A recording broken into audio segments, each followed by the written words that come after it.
Today is Saturday, September 7th. We are less than 2 months away now from Election Day and are seeing new polling about the presidential race at least every week.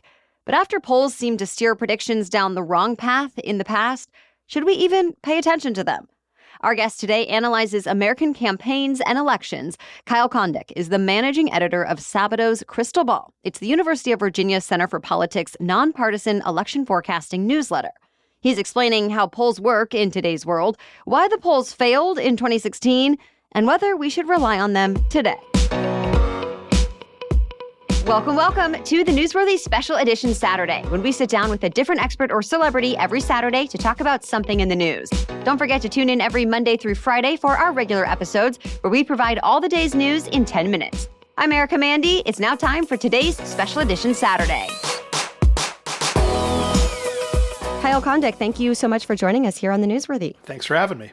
Let's just start with the basics. Can you give us a brief summary of how pollsters collect their data in today's world? Traditionally, you think about polls being conducted over telephones, particularly landline telephones. It's basically more expensive to call cell phones than it is to call landlines. But of course, you want to reach people on cell phones because the vast majority of people aren't really using landlines anymore. And there's been a growth of polls being conducted online with online panels. I think some polls are using kind of a text message method. So there are all sorts of different methods to try to reach people. I'm kind of amazed that it still performs as well as it does in terms of giving us a relatively decent sense about elections, but you can't expect the polls to be perfect either. Yeah, I mean, with all of this new technology, do you think they are as accurate as maybe they used to be? I think that in maybe, 10 to 15 years ago was kind of the height of poll aggregation as being maybe a little bit of a better tool to predict elections than maybe it is today. But my understanding is in terms of like longer term studies, polls are not necessarily getting, more or less accurate. They're about as accurate as they've been. I think that at least some people are more skeptical of polls, especially since 2016, when polls had shown Hillary Clinton winning the presidential election, but ultimately Donald Trump won. So what did happen back then? And do you think any similar problems or errors are still possible? After 2016, I think there was a thought that polls were not capturing the white working class voters that Donald Trump was doing so well with. And it's often easier to get people who have higher levels of formal education, maybe people who are older, et cetera. And that could maybe throw off the polls now in a way that maybe they did in the past because the educational polarization was not as big of a deal politically. So I think it's an open question as to whether polls have been kind of, better attuned to capturing that support. Certainly, Donald Trump has been doing better in the polls this election cycle than he did in both 2016 and 2020. And look, if you're a supporter of the former president, you could say, hey, the polls understated him in 2016 and 2020. If that happens again, then he's clearly favored in this election. But you also just can't assume the polls are understating Trump again. I kind of think they're probably not understating him, or at least maybe not to the degree they did in 2016 and 2020, just because we've already seen Trump perform on the ballot in both 2016 and 2020. He was highly competitive in both those elections. He did lose the popular vote in both those elections. I don't really see the third time on the ballot being a situation where he wins in some sort of, more dramatic fashion. Certainly he's capable of winning. This is a toss-up kind of election, but I also don't expect to see some dramatically different patterns of support compared to his first two times, because again, we've seen this candidate on the ballot before. In the past, was it truly that people were not being as straightforward with their support or not willing to say it out loud as much as they maybe are today? I do think one of the things in 2016 that was just a challenge for following that election is that not only were there a fair number of undecideds in the Clinton versus Trump race, but also there was a significant chunk of the vote kind of parked in the third party column. First of all, there are far fewer voters who are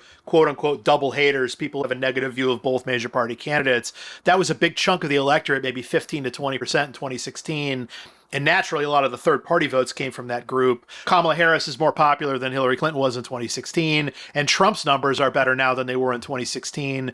Plus, Robert F. Kennedy Jr. is out of the race now. He was declining anyway. I think that probably will make it easier on the polls, because what has sometimes happened, particularly in 2016, is that you had a lot of people saying they were voting third party, even though they didn't actually vote third party. So you had some chunk of the vote kind of hidden in that group. How has this year's unusual circumstances with Vice President Kamala Harris replacing President Biden as the Democratic nominee, is that affecting polling? I think what Harris has done is in some ways she's helped make the polls make a little more sense because some of the crosstabs just kind of look more like 2016 and 2020 than they did before. Part of it, I think, is Harris is sort of bringing the Democratic coalition together in a way that Biden was unable to. Maybe Biden would have done that naturally over the course of his own campaign, although certainly there were reasons to question his ability to do that. Is there bias in some polling? For example, how a question is worded? Do we see that sort of thing? And what's the impact? You can see that, sometimes it can be sort of advisable if you're asking about like a horse race, political question, to ask that question first and then get to some of the issue questions later. A person's status will maybe change how people perceive them. So Kamala Harris was a lot less popular when she was Joe Biden's running mate, the sitting vice president. Now as she's become the nominee herself, her numbers have gotten better. We also saw that with Donald Trump. He was already a well-known public figure, and his popularity numbers were horrible. It was like 15 to 20% favorable, 70% unfavorable. His numbers were still poor after he became a candidate, but it was more like 30% favorable, 60% unfavorable. The perception of Harris and Trump and their favorability was markedly different before they became candidates as opposed to after they became candidates. So just because polling may say something about a certain person, if their status changes, their numbers might change too.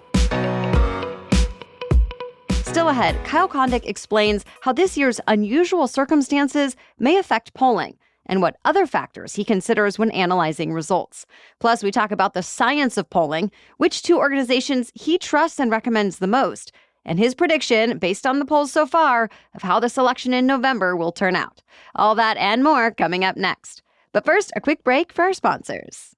The first time I checked out all that Quince had to offer, I was so impressed with the variety of options, the style, and the quality of all the pieces, and the price. So now, as I work to shift my wardrobe from summer to fall, Quince is my go-to, always offering timeless and high-quality items I adore. Think cashmere sweaters from $50, pants for every occasion, washable silk tops, and so much more. The best part? All Quince items are priced 50 to 80% less than similar brands. By partnering directly with top factories, Quince cuts out the cost of the middleman and passes the savings on to us. And Quince only works with factories that use safe, ethical, and responsible manufacturing practices and premium fabrics and finishes.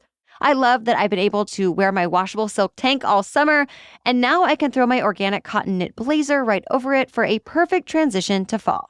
Make switching seasons a breeze with Quince's high-quality closet essentials.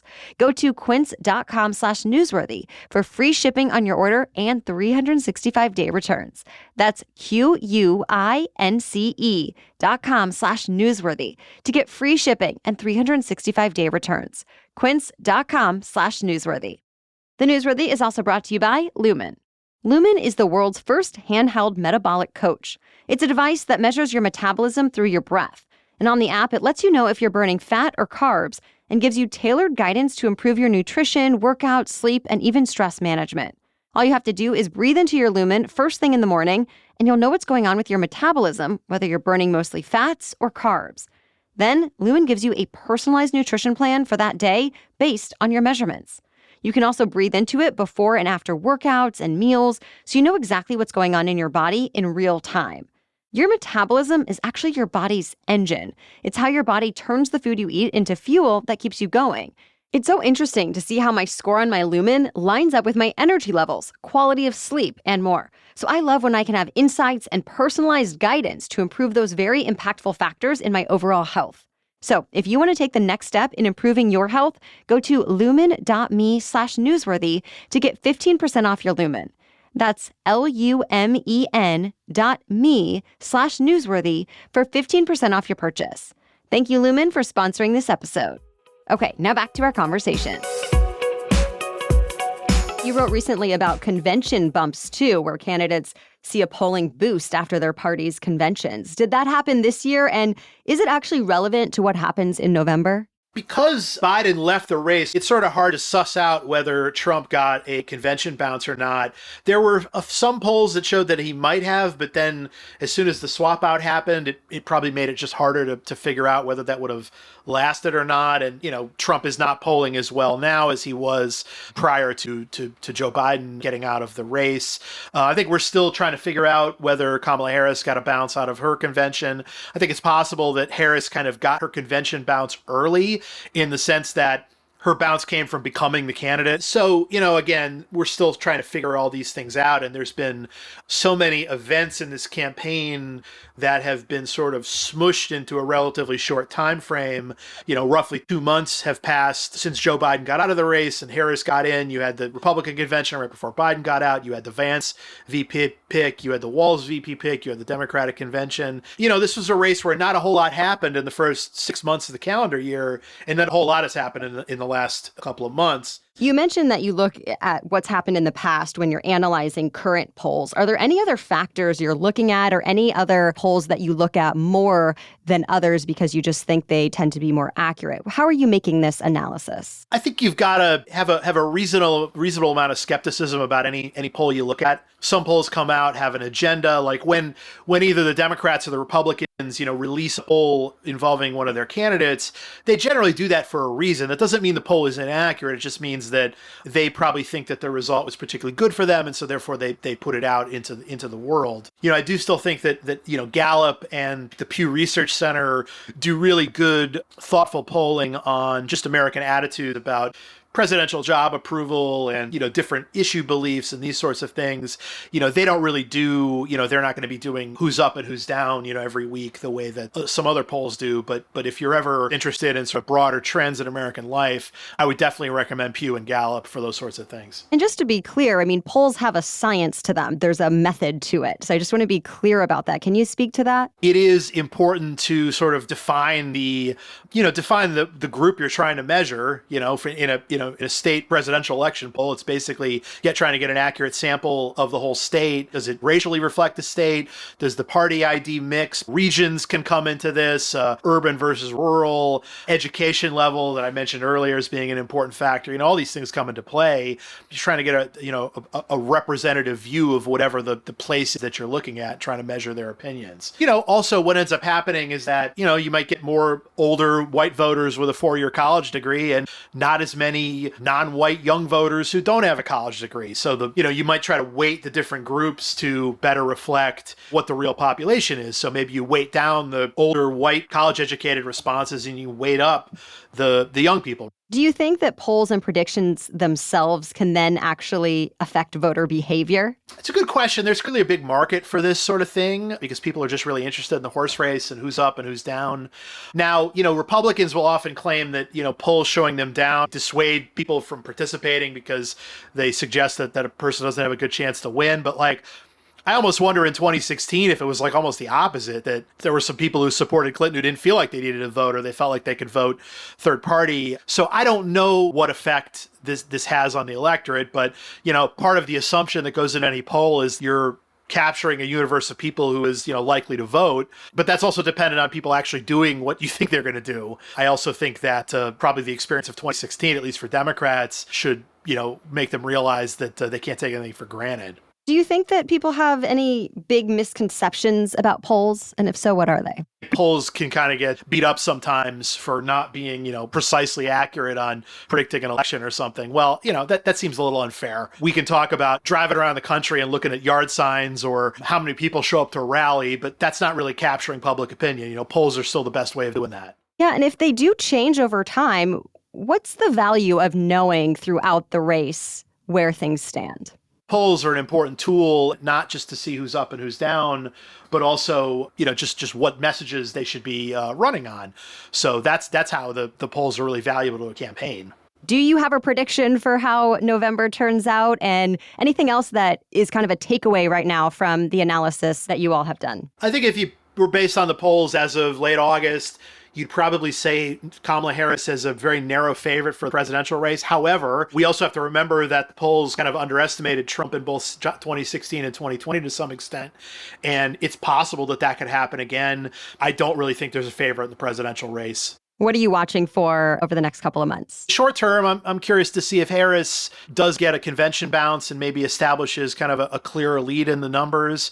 And then beyond the first debate, does the debate really change anything? And what else is out there? What else develops over the course of the last couple of months of this campaign? Well, thank you so much to Kyle Kondik for joining us today. You can get more of his insights and follow the campaign with Sabato's Crystal Ball newsletter at the UVA Center for Politics. Sign up for free at centerforpolitics.org/crystalball. Thank you so much for listening today. We will, of course, keep you updated on the election and other news to know with our 10-minute news roundups every weekday. Be sure to follow us in your favorite podcast app to stay in the know. We'll be back on Monday with all the day's news you need to start the week. Until then, have a great weekend.